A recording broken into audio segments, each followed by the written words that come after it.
welcome to our on-stage session on improving teaching and learning in African business schools. I'm looking through the expectations as have been listed here. New learning methods post COVID. So around pedagogy. So what are business schools doing where pedagogy is concerned? And I think that would extend to content. Expectation is to network with colleagues worldwide on how we can develop the younger generation together. Learning what other schools have found, so what is working elsewhere, so we know how to improve and learn new things and change things. Some would say spice things up a bit, to see how aligned we are with business schools. And I love that because that is one of the things that motivated us to do this. We were interested in all the other things that are going on as well, but as a collaborative, it's very clear that if we are all not aligned and all doing the same thing or similar things and pushing the young people towards similar goals, we might miss this common agenda. Not to do the exact same thing, but to push them towards this common agenda that we have as a collective. How to introduce business mindsets, impact higher education, and then MCF e-learning. So basically looking at how we can work with funding agencies as well, as we work towards a common agenda for how these agencies can plug in and all that. So thanks for these expectations shared, and the hope is that once we are done having this conversation, we will all have note points, gems, nuggets for how we can do things slightly differently when we go back into our institutions.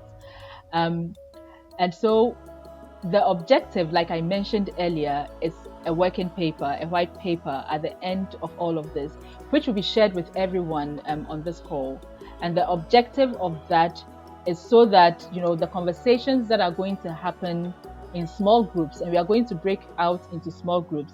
And this time, please, there's going to be one rapporteur, and I'm giving this in advance so we can set up the breakout rooms properly. One rapporteur in the breakout room, and we have a maximum of 4 attendees who are with this rapporteur. Again, I would plead that one of you takes up the moderation role. And what's going to happen in the room is that as you engage, the rapporteur will pull up a sheet that will tell you what exactly you are supposed to do, which basically is working through a series of questions. One is how the pandemic has affected the work world and how we are preparing towards it. 2 is how our teaching and learning has evolved. So our teaching and student learning has evolved over time. And 3 is what should be done where teaching and learning is concerned, considering the future of work. So what we can all do together, and I think we can pull in some of our expectations as well as we head into these conversations. And so please, we are going to break out now. And the first one was just to get us excited. So it was good that happened, so we see what potentially we can miss. We are going into these breakout rooms, 4 attendees for 10 minutes to talk through these 3 questions. And the rapporteurs will show us these questions in the breakout room, and they will take notes for us. And then we'll come back and have a bigger conversation as to where we can all go together as business schools on the continent. And so are we ready? Are we ready to move into these groups? But while we wait for that to happen, I would just an open forum, just invite any of us to share, our thoughts on any of these 3 comments. It could be about how the pandemic has affected, teaching and learning. It could be about how the pandemic has affected the world of work. And so what our view of the future of work is for our students and what we are doing. So anyone can Hi, Sena. I think the whole pandemic issue has been a very big eye-opener to us as educators. There are a lot of things that we've taken for granted, and COVID has really opened our eyes to them. For example, there was the fact that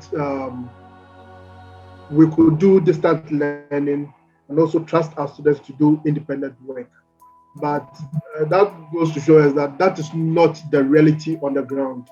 You have students submitting exercises that they've gone online to copy. They have people do it for them. And it has been on a small scale, and that has been a challenge for those who are doing distance education. But right now, it has caught up to the entire global education world. We have all seen it, and we see it as a problem. It's no longer a problem for distance education institutions, but it's now a problem for all academic institutions globally. Yeah. Thank you so much for that comment. Indeed, it's been big and major for us as well. Even though we are on the ANA code and all of that, you still have concerns, right? Because you don't know what's happening on the other end, and we didn't have time to train our students to know how to learn on their own without the support structure that the institution provides. And so, yes, thank you for sharing that. I have the signal that we are ready. And so as we go into these rooms, just realize that there is nothing, no perfect picture anywhere to be shared.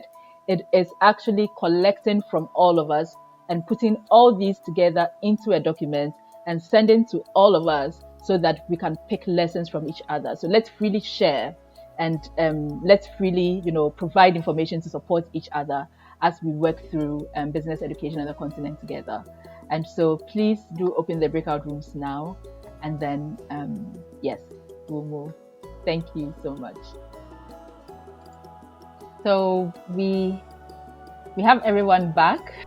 I hope you had a fruitful conversation. I would like to call on my co-facilitator, Esther, to take us through a 5-minute debrief before we go into the next session. Okay, so thank you all for your insightful contributions. I will share the screen and then get us to see some of the insights we made. And like Sena said, we'll compile all of it and then share with you. One thing I heard going around the rooms was that we have a lot happening on the tech side. So for a lot of people, they have seen improvements in student-directed studying, technology, use of technology in teaching. So those are some of the key ways. There have been changes in the learning management system, changes in the way they teach, and then there's learning is more student-centered than it was before in terms of some of the feedback on how our teaching and learning has adapted. And a lot of emphasis on technology. A lot of people spoke about changes in, they had to adapt to technology, students had to adapt to the use of technology as well. And then we also looked at a few people give comments on what our response should be as we envisage the future of work. Things have changed, and what should be our response to teaching and learning. Some of the responses are that we must bear in mind that all organizations are changing the way in which they work. More people are going to work from home, and we must bear that in mind as we structure our teaching and learning. So we should bring some practice on teaching and learning online, even if things change. The dynamics have changed into the future, and we must adapt very quickly.